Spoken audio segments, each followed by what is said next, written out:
हाँ जी दोस्तों, तो कैसे हैं आप सभी? मैं उम्मीद करता हूँ आप सभी सब अच्छे होंगे और स्वस्थ होंगे। मैं आपका दोस्त हुसन सिहाल एक बार फिर से आप सभी का स्वागत करता हूँ सिहाल परमारथ में। सभी को राधा स्वामी जी। तो दोस्तों, कल बाबा जी महाराज ने संगत को दर्शन दिए थे जयपुर में, और आज बाबा जी महाराज ने वहाँ पर सत्संग फरमाया और लाखों संगत को निहाल किया। 9:30 बजे की टाइमिंग थी, और 9:30 बजे से आप जी को पता है 5 मिनट या 10 मिनट पहले ही स्टेज के ऊपर आ जाते हैं। हर बार बाबा जी हमें कौन कौन सी हिदायतें देते हैं, सो आप सभी के साथ शॉर्ट में वो वचन शेयर करने की कोशिश करेंगे। आज बाबा जी ने लगभग 1 घंटे के लमसम सत्संग फरमाया और बाणी ली थी तुलसी साहिब जी की गज़ल, दिल का हुजरा साफ कर जाना के आने के लिए, ध्यान गैरों का उठा उसके बिठाने के लिए। तो आओ इन शॉर्ट जो भी वचन हैं वो सुनते हैं, और जो चैनल के ऊपर नए आ रहे हैं वो चैनल को सब्सक्राइब करके ऑल नोटिफिकेशन बेल ज़रूर दबा दीजिएगा। तो आओ सुनते हैं। बाबा जी ने कहा, यह हुजूर तुलसी जी की बाणी है। तुलसीदास हथरस और गोस्वामी तुलसीदास जिन्होंने रामायण लिखी, ये दोनों अलग अलग संत हैं। आप जी शेख तकी को समझाने के लिए ये गज़ल उच्चारते हैं। शेख तकी कौन है?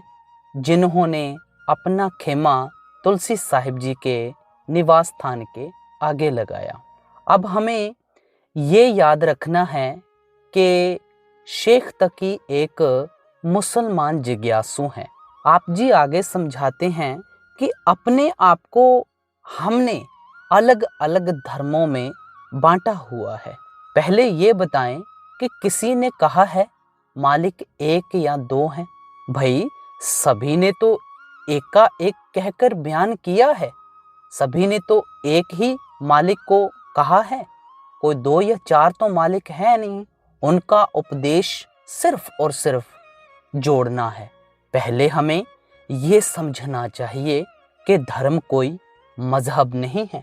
हर किसी के कर्म अलग अलग हैं। धर्म एक जिम्मेवारी है। सबसे पहले अपना धर्म निभाना है। धर्म सिर्फ और सिर्फ जिम्मेवारी है, कोई मजहब नहीं है। ये पहले हमने अपने जहन में रखना है। जब महापुरुष आए, उन्होंने उस वक्त की ज़रूरत को देखते हुए हमें समझाया। अब बाबा जी महाराज एक स्कूल के बच्चे की मिसाल लेते हैं। उन्होंने कहा कि कोई स्कूल में जाता हुआ बच्चा अगर कोई किसी सब्जेक्ट में थोड़ा सा वीक हो या पूरी तरह वीक हो, अगर उसकी ट्यूशन रख दी जाए, बाकी किसी सब्जेक्ट पे ध्यान ना दें, तो कैसे पास होएगा? और अब ये सोच लेना कि सभी का रास्ता अलग अलग है, तो भाई गहराई में जाओ और देखो, सभी ने एक ही रास्ता बयान किया है। हम यहाँ रूहानियत के लिए आए हैं। बाबा जी ने फरमाया, कल जब दर्शन देने के लिए आया तो किसी ने ताड़ियां मारना शुरू कर दी और किसी ने हाथ खड़े करना शुरू कर दिए। हम तमाशे क्यों बना रहे हैं? सत्संग को सत्संग मानना है। सत्संग सुन के अमल में लेकर आना है, कोई तमाशा नहीं बनाना।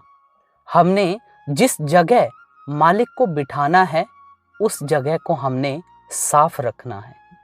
और कुत्ते की मिसाल दी कि जब कोई कुत्ता धरती पर बैठता है, वो भी अपनी पूंछ से उस जगह को साफ कर कर बैठता है।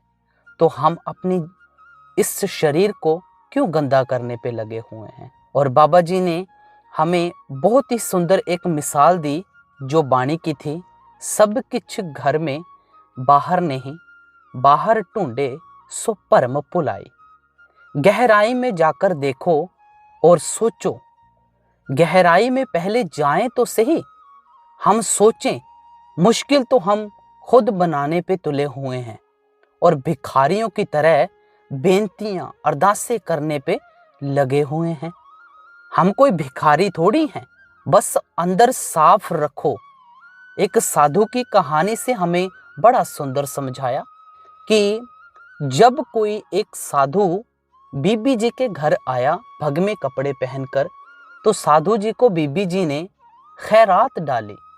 जब खैरात डाली तो उन्होंने सोचा कि ये फकीर मुझे कुछ कहेंगे, और जब उन्होंने कुछ भी नहीं कहा और खैरात लेकर जाने लगे, उन्होंने कहा कि चलिए बीबी जी, मैं आपको कल मिलूंगा।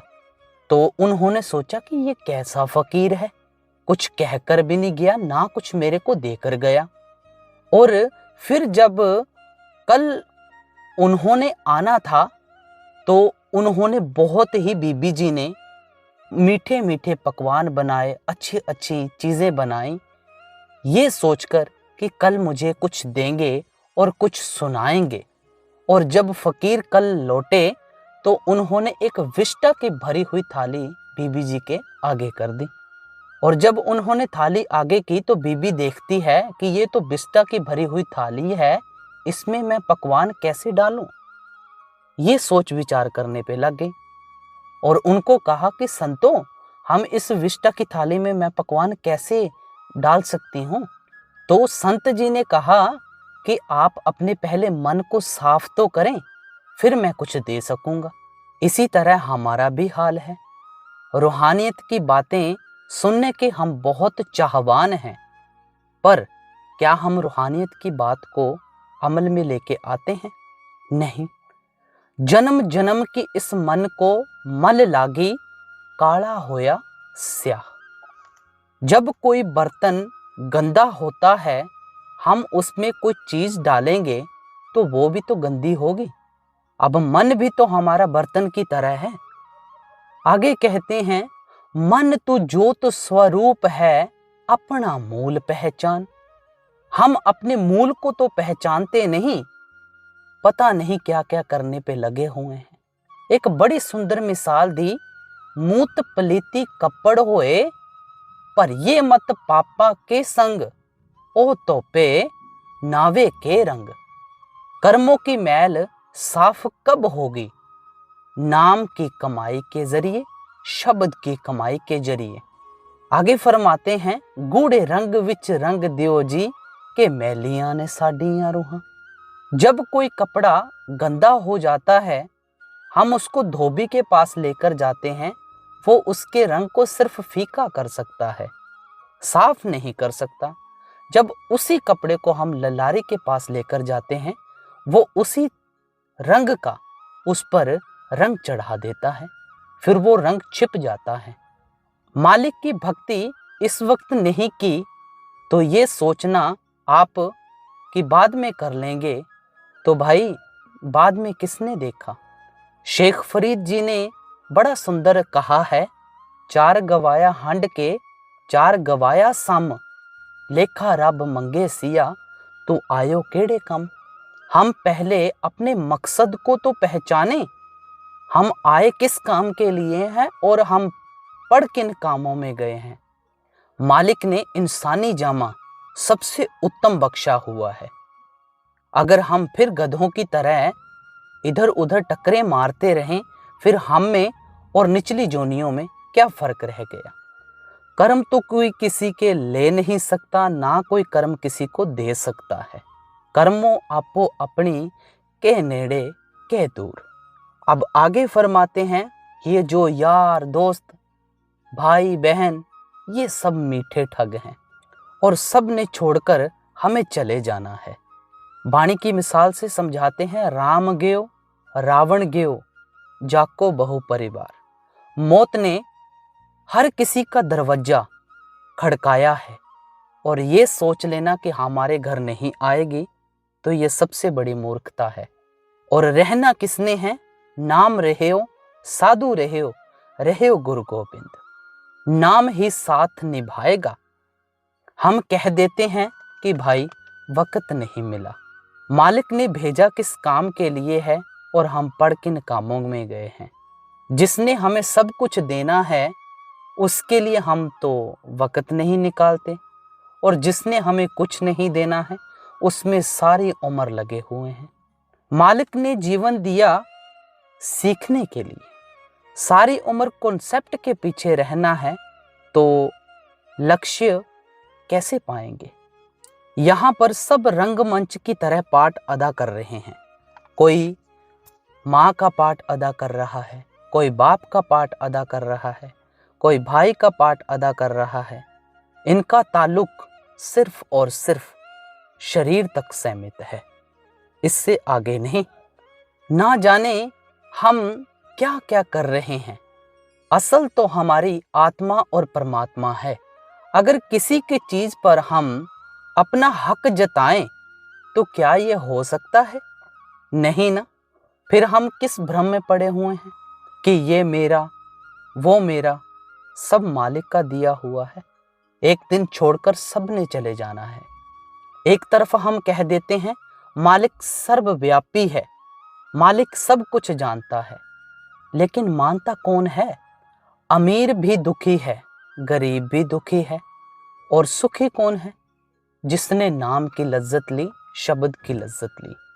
बाप और बेटे की कहानी से हमें बड़ा सुंदर समझाते हैं। एक बच्चा जब बाप की उंगली पकड़कर मेले में जाता है, वहां देखता है खिलौनों की दुकानें सजी हुई हैं, झूले लगे हुए हैं, ना जाने कौन कौन सी चीजें लगी हुई हैं। उसे वो बहुत अच्छी लगती हैं। कब तक? जब उसने अपने बाप की उंगली पकड़ी हुई है। अगर भरे मेले में बाप की उंगली छूट जाए तो उसे वही चीजें नाशवान लगना शुरू हो जाती हैं।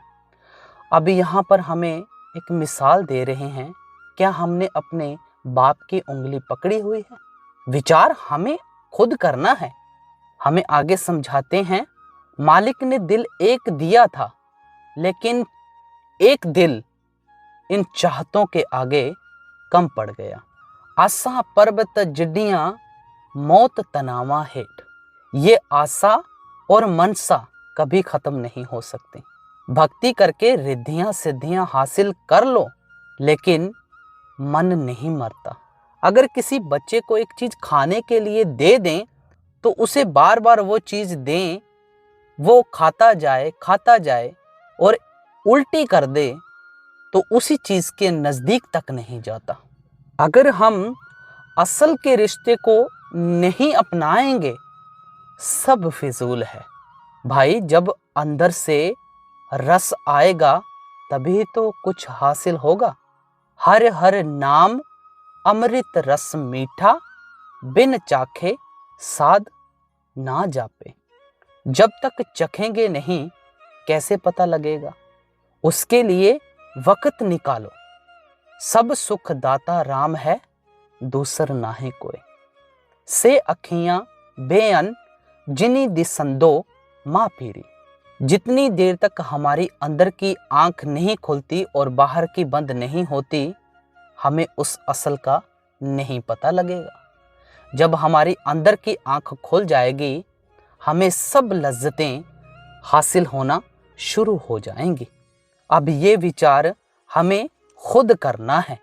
तुद बिन होर किछ मंगना, सिर दुखां दे दुख, दे नाम संतोखिया, उतरे मन दी भुख। हरि मंदिर ए शरीर है, ज्ञान रतन प्रगट होए। लख बार जे करे इबादत, कदे ना बने नमाजी। जेकर प्यार ना होसी पल्ले, रब ना होसी राजी।